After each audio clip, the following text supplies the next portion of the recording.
Jumpa lagi kita di video kali ini sedikit ngebahas tentang koran kali ya. Koran ini belakangan ini koran sedikit banyak ditinggalkan karena perkembangan teknologi dan media sosial, begitu juga dengan digitalisasi membuat koran harus bisa survive. Nah, ini ada beberapa koran gitu ya, baik itu yang nasional maupun yang lokal. Kalau di Yogyakarta itu ada Kedaulatan Rakyat, ada Bernas Jogja, ada Harjo gitu kan. Nah, mungkin ini beberapa ada yang kita koleksi gitu ya, yang sudah kita beli lah. Nah, apa sebenarnya hal menarik dari koran begitu? Nah, beberapa hal mungkin kalau orang-orang tua kita gitu ya, di zamannya atau di masanya biasanya akan mencari koran untuk kebutuhan informasi, berita terbaru dan hal-hal yang menambah pengetahuan begitu, karena sumber informasi juga koran ini, karena sampai ke pelosok desa pasti koran itu ada gitu ya, dalam artian ada dan terjangkau. Itu yang paling penting karena koran ini kan salah satu media yang paling terjangkau gitu. Nah, kalau sekarang mungkin kisaran harga koran di antara 3.500 sampai dengan 4.000 per satu koran gitu ya. Sekitar segitu. Mungkin di zaman orang tua kita atau bapak ibu jauh lebih murah kali ya. Nah, itu. Nah, saat ini mungkin generasi yang sekarang saat sekarang lah ya, digitalisasi ini semakin ramai, mungkin rada-rada jarang membaca koran gitu ya. Kalau pengalaman pribadi dulu sempat ada waktu sekolah sempat ada tugas untuk clipping koran gitu. Nah, itu yang paling menarik dulu kalau semasa SMA kali ya. SMA terus kuliah juga sempat clipping salah satu tajuk koran untuk dianalisis kembali begitu ya. Biasanya begitu. Itu yang membuat saya juga tetap familiar dengan koran, karena memang dari masa kecil juga orang tua berlangganan. Terus sesekali misalkan Sabtu Minggu ada nongkrong bersama orang-orang tua di warung-warung kopi. Nah, di sana pasti ada koran gitu. Nah, ya, walaupun baca sih semua enggak ya, lihat berita tertentu gitu. Nah, ada beberapa hal menarik dari isi surat kabar atau koran gitu. Nah, ini mungkin secara pribadi saya melihatnya, mungkin bapak ibu, kawan-kawan, kakak abang dan ketua-ketua semua mungkin kalau mau lihat koran, apanya sih yang dicari di koran gitu. Selain berita apa gitu, atau mungkin segmen-segmen berita apa yang dicari di koran. Nah, ini beberapa hal yang bisa kembali membangkitkan kenangan membaca koran gitu ya. Nah, salah satu yang menarik adalah berita utamanya gitu ya, tajuk utama di korannya. Misalkan ini Kompas misalkan, berita utamanya misalkan tajuk utamanya tentang vaksin misalkan. Nah, ini KR gitu ya, terkait dengan berita politik gitu ya. Nah, itu yang paling menarik, bukan yang paling menarik sebenarnya, tapi orang akan melihat pertama itu adalah berita utamanya, headline utama dari korannya itu. Nah, selain itu kalau saya akan lari ke beberapa bagian koran gitu ya, olahraga gitu. Nah, biasanya lari ke rubrik olahraga gitu. Kenapa saya lari ke rubrik olahraga? Karena ya kan di zaman sebelum digital sekarang kita mengakses informasi berita olahraga itu ya kalau paling dari televisi Sabtu Minggu gitu. Tapi kemudian dari koran mungkin ada berita-berita olahraga yang lain yang bisa kita dapatkan gitu kan. Nah, selain segmen itu berita olahraga gitu ya. Selain berita olahraga, hal menarik yang ada di koran juga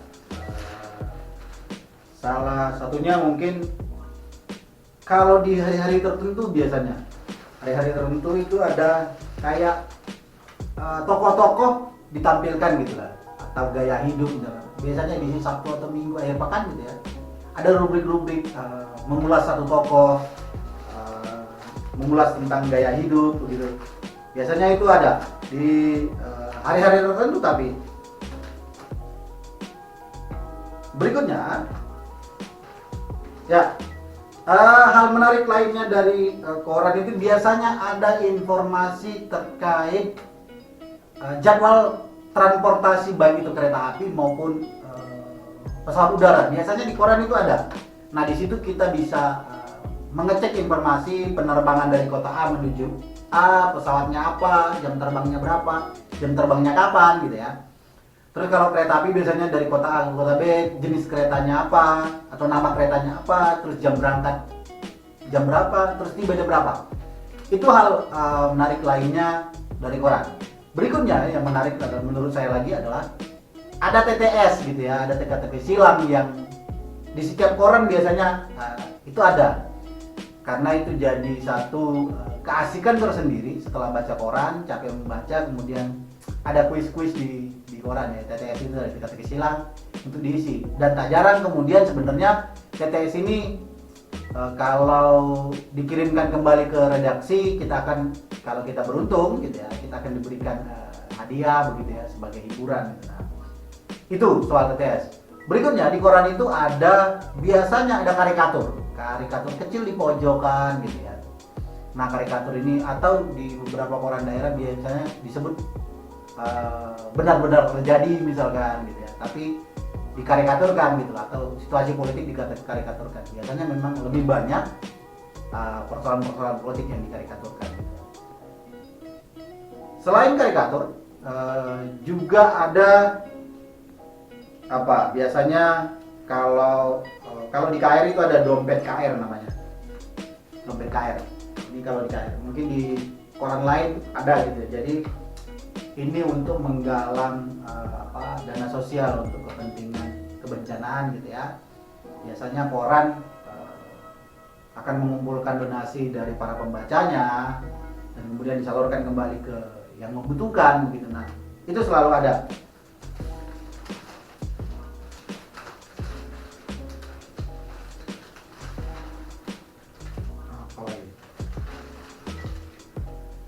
Nah, rubrik lain yang menarik adalah interaksi biasanya antara pembaca dan koran gitu ya. Bisa jadi berupa opini. Kalau di Kompas itu ada opini, rubrik opini gitu. Nah, ini menjadi rubrik yang disenangi oleh masyarakat yang punya kemampuan dan hobi menulis biasanya. Karena memang di rubrik opini atau misalkan surat pembaca biasanya menampilkan pendapat, ide dan gagasan yang datang dari penulis gitu. Nah, tak jarang juga memang penulisan ini harus punya standar penulisan gitu. Biasanya dari redaksi koran-korannya mensyaratkan persyaratan tertentu untuk menulis gitu. Terutama tidak sara dan tidak rasis dan inilah gitu ya, tidak tulisan memancing keributan gitu ya. Nah, selain sudah memenuhi persyaratan itu, biasanya nanti dari redaksi akan memberikan penghargaan gitu ya. Penghargaan bisa saja bentuknya mungkin berupa nominal gitu, tapi itu bentuk apresiasi sebenarnya dari redaktur untuk penulis gitu. Nah, biasanya rubrik-rubrik seperti ini mahasiswa selalu mencoba biasanya gitu. Nggak tahu kalau sekarang ya, ada nggak teman-teman mahasiswa, adik-adik mahasiswa ini mencoba untuk menulis di koran? Tapi saya yakin masih ada lah. Karena lumayan juga ketika ide tulisan itu dimuat di satu koran, baik itu levelnya nasional maupun levelnya lokal gitu ya, itu jadi satu kebanggaan tersendiri. Ya, saya pernah coba gitu, tapi mungkin karena tidak lulus persyaratan menulis, mungkin tidak diterbitkan. Nah, layak dicoba untuk adik-adik mahasiswa menulis juga di koran. Nah,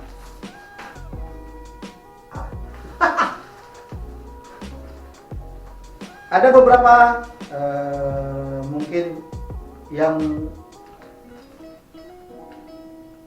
menarik gitu ya.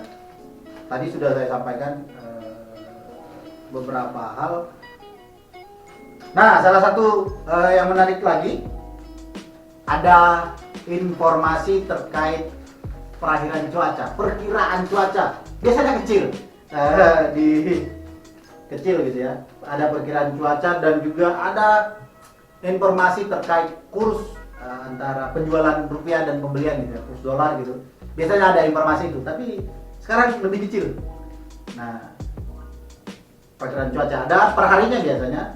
Terus ada informasi terkait dengan kurs rupiah. Nah, itu hal menarik lainnya. Dan ada beberapa khusus biasanya koran di edisi akhir pekan Sabtu Minggu selalu menampilkan hal yang berbeda. Misalkan di Sabtu atau Minggu ada rubrik untuk anak-anak biasanya gitu ya, menampilkan cerita, menampilkan gambar, terus menampilkan tulisan-tulisan atau karya-karya seni anak-anak. Itu biasanya ditampilkan, atau berita-berita terkait dengan dunia anak. Itu biasanya muncul di edisi Sabtu dan Minggu kalau tidak salah, di beberapa koran gitu. Nah, menarik kan kalau koran ini bisa juga sebagai penambah asupan informasi bagi bapak ibu, abang kakak dan para ketua semua gitu. Karena sekarang memang digitalisasi informasi itu cukup kencang. Kita buka HP, sudah bermunculan beberapa informasi, tapi koran kayaknya cukup menarik begitu ya saat ini. Mampu bertahan dan semoga akan tetap ada. Nah, terakhir hal menarik lainnya ada terkait dengan kalau di koran lokal Jogja itu ada terkait dengan kebutuhan stok darah. Informasi kebutuhan stok darah gitu ya di beberapa kantor-kantor Palang Merah Indonesia yang di kabupaten gitu ya. Nah, itu yang menarik, sehingga kita bisa memantau misalkan beberapa kebutuhan stok darah, apa saja yang masih ada, apa saja yang masih, dan itu menggerakkan masyarakat yang peduli terhadap kegiatan donor darah, dan cukup efektif kayaknya gitu ya. Oke, itu dulu terkait dengan hal apa saja yang menarik dari koran. Dan faktanya saat ini beberapa koran masih tetap running dan berjalan, namun juga sudah sedikit berevolusi gitu ya, evolusi lah ya ke ranah digital gitu. Tapi saya yakin bapak ibu masih bisa menemukan loper-loper koran atau warung yang menjajakan korannya. Nah, ini hal yang paling dirindukan sebenarnya dari sebagai pelanggan koran adalah ketika berusaha mencari koran ke warung yang korannya dijejer gitu ya, dipajang, dan punya banyak pilihan. Tidak hanya koran, ada majalah, baik itu majalah untuk orang dewasa, dalam artian bukan yang ini ya, bukan yang pornografi, tapi untuk konsumsi misalkan kayak Gatra dan apa segala macam gitu ya. Terus ada majalah-majalah untuk khusus anak-anak gitu. Nah, etalase di warung-warung koran seperti itu menarik sekali. Semoga bapak ibu masih bisa menemukannya.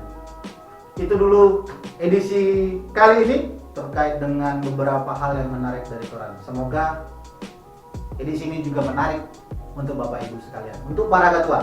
Sampai bertemu di video selanjutnya dan dadah.